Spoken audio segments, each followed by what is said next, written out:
guys, welcome back to my channel. So today should be video number 4, I think, and today we're actually going to start painting. And the first layer we're going to paint on our doll is going to be a flesh color. We're going to use Bountiful Baby Flesh 08 Genesis Heat Set paint, and it looks basically like skin tone. And the reason we're going to start with this color is to just basically have a good foundation on the doll. This will also prevent us from staining the vinyl with other colors, and if you make mistakes you can go back and strip the color all the way down to the base color, which is Flesh 08.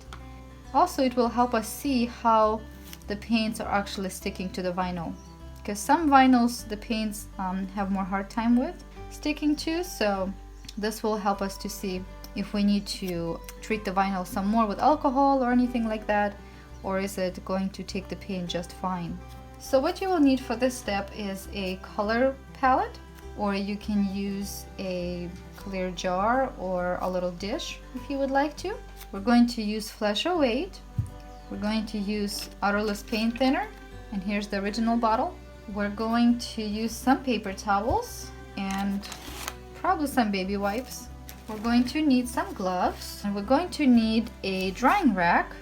And this is the drying rack I have. I made this with some materials from Home Depot, but you can use any other drying racks that basically allow you to put the limbs on top of these little sticks. I know people get really creative with these. So it's basically just a piece of wood with 5 round wood pieces coming out of it. And this is just enough for the whole doll, because this is my doll head and 2 legs and 2 arms. So we're going to have this right here. And we're going to use also a brush. This is a flat looking brush, and we're going to use that for mixing the paint in the palette and also applying the paint onto our cosmetic wedges. So let's start by mixing the paint. Mixing the paint with the paint thinner. Okay, so I'll come real close here so you can see. Going to put some odorless paint thinner, about that much. It's about half the well in the middle. We're going to dip our brush in it, and we're going to get some of the color from the paint, and we're going to keep mixing.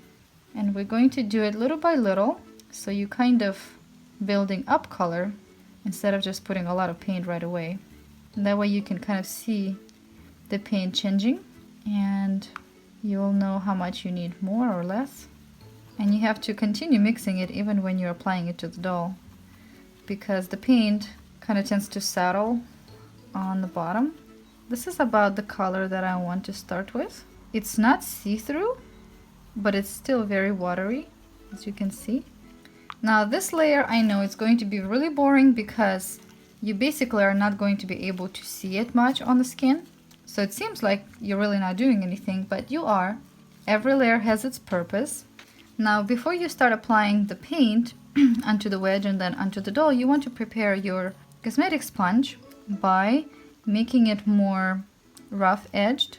And how you do it, you could use tweezers, or you could just use your fingers and kind of take out the straight edge all around.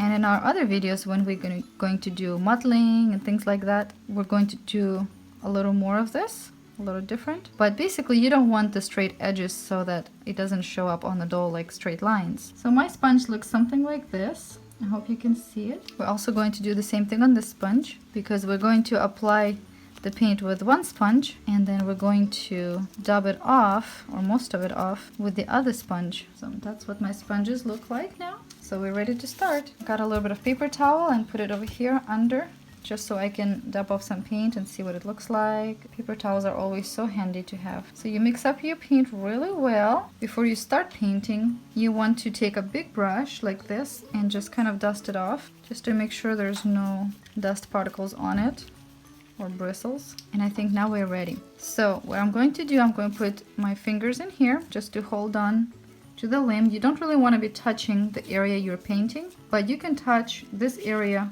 right here, this ring that you're not going to be painting. Oh, this barely has any color now that I look at it. I'm going to add some more color. And if you added too much color, all you have to do is add some more paint thinner to thin it out. I think this is good. I just wanted to show you what it looks like. Here we go. We're going to put some paint on the sponge. And then we're going to start. If you're starting with the limbs, you could hold on here and then kind of move this way. So let's do that. You're kind of dabbing the paint all over liberally.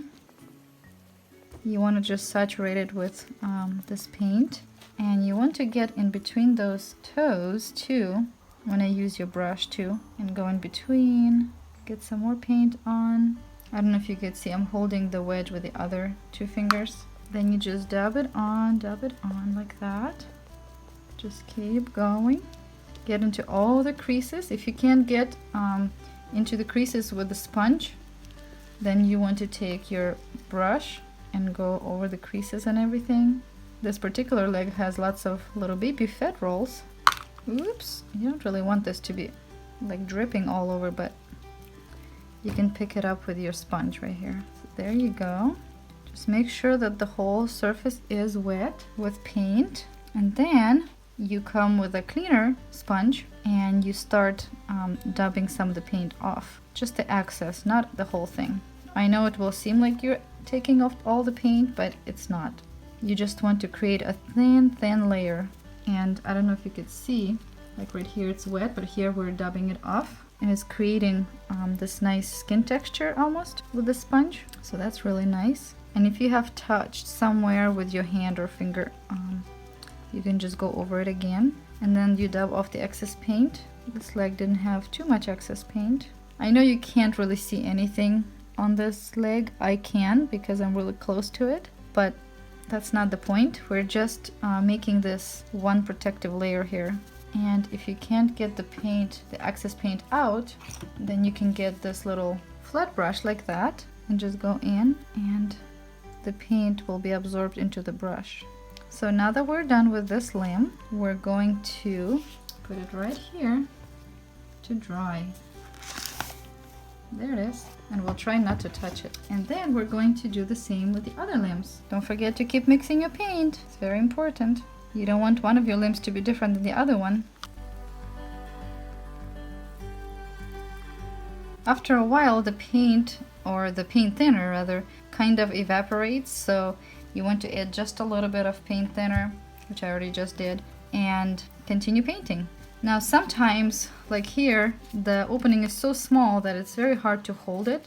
So you could use a wooden dowel, or in my case, I have a wooden spatula. So the end of the spatula I'm going to put in here. And you kind of force it all the way in like this. And then it's so much easier to just hold on to the whole limb. And it's more stable that way.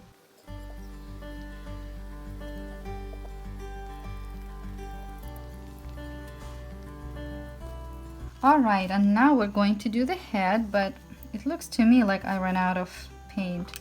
So I'm going to mix up just a little more paint, just try to replicate the same color that I had here. And if you do it just a little bit slightly different, it's okay. This is one layer you can mess up on. This is not the color that's going to stain your vinyl, unlike reds and blues.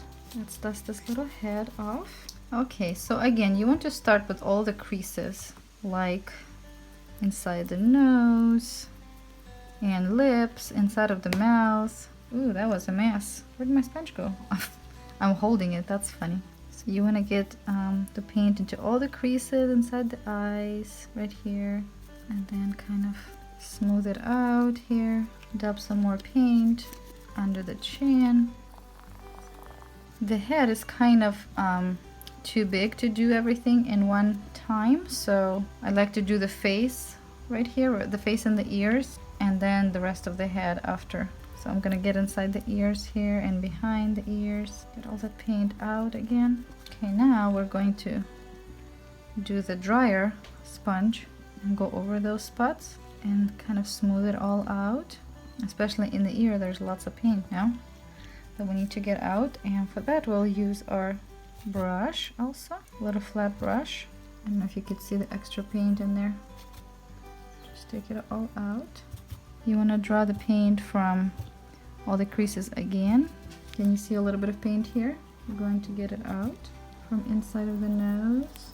And you want to go over the whole face and see if there's any paint that's looks like it's too much, and just take that excess paint or blend it in so everything just looks real nice and smooth. Okay, and when you're done with that, then you can go over your whole head here. So we can start with the neck here and go up. It's kind of hard to do painting and filming at the same time because sometimes it gets out of focus and you can't see, so I hope you guys can see what I'm doing. I really wanted to show you how I do it, and also wanted to kind of make a tutorial for myself really, so that next time I do it I know what's the next step and what's the next step, and it kind of makes it easier for everyone. And if anyone can benefit from my tutorial, that's great. If not, there are other tutorials online, and you should watch other tutorials just to get different perspectives from different artists, different tricks. Don't just listen to me. Looks to me like everything is blended up really nicely. I see some paint behind this ear right here, so I'm going to draw it out and just use the other side of the wedge. You don't want excess paint because you just want a thin layer of paint everywhere, so it's all nice and uniform. Alright, I think that I'm happy with what I see here. Now we just need to bake this kit for about 10-11 minutes in our new wave oven, and I will show you how to do that in our next video.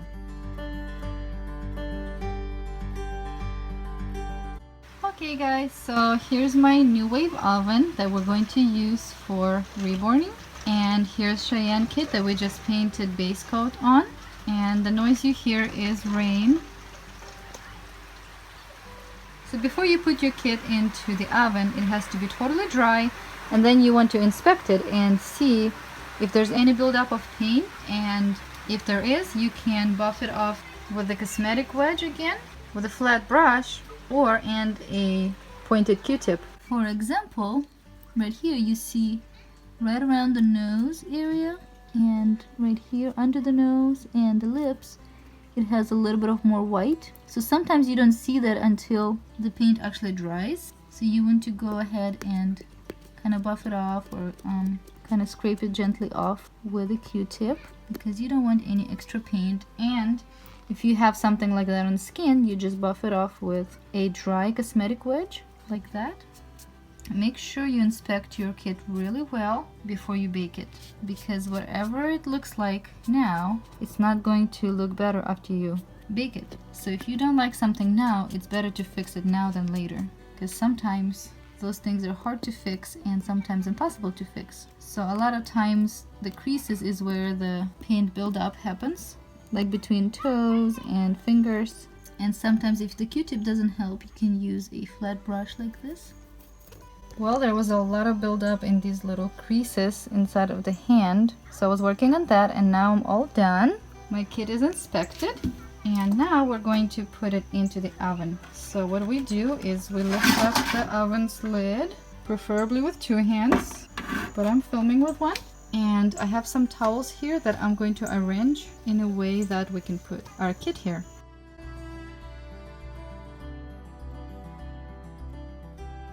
Okay, and now we're going to carefully arrange the kit around. You can stand up the head, or sometimes I like to lay it down a little bit.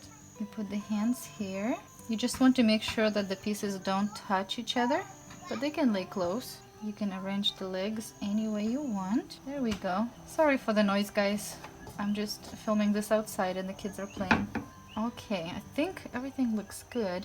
I might even stand her up like this. Then we're going to cover her up with the lid. Make sure everything is nice and tight. And this is how I set my new wave oven. We want to set the cook temperature, and you want to do that at 250.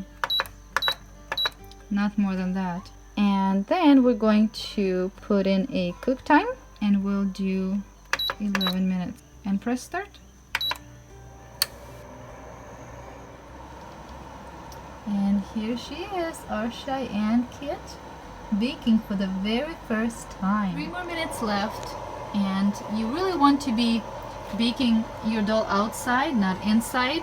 And actually you really want to be not hanging around the oven, because I can smell the smell of baking vinyl, and pretty sure it's not good for you. So we're going to wait around for another 2 minutes and come back and take her out. All right, here we are. Our bake has ended. Now let's open up the lid. And here is our Cheyenne, all baked and very hot to the touch. So you want to be careful. You want to probably just leave her out to air out like this. But if you're in a hurry, you can put on the glove or cooking mitten and take her out carefully and put her on the drying rack. Okay, so here we are. I have my kit on the drying rack now. You want it to cool off before you put another layer on. And usually I would put the head right here, but it's too hot and too soft, so I'm afraid that it would get deformed, so I'm just going to put it here to cool off. And this is it for this video. If you liked it, please give us thumbs up, share this video with your friends, and subscribe. And if you want to see more of this tutorial, then check out our next video.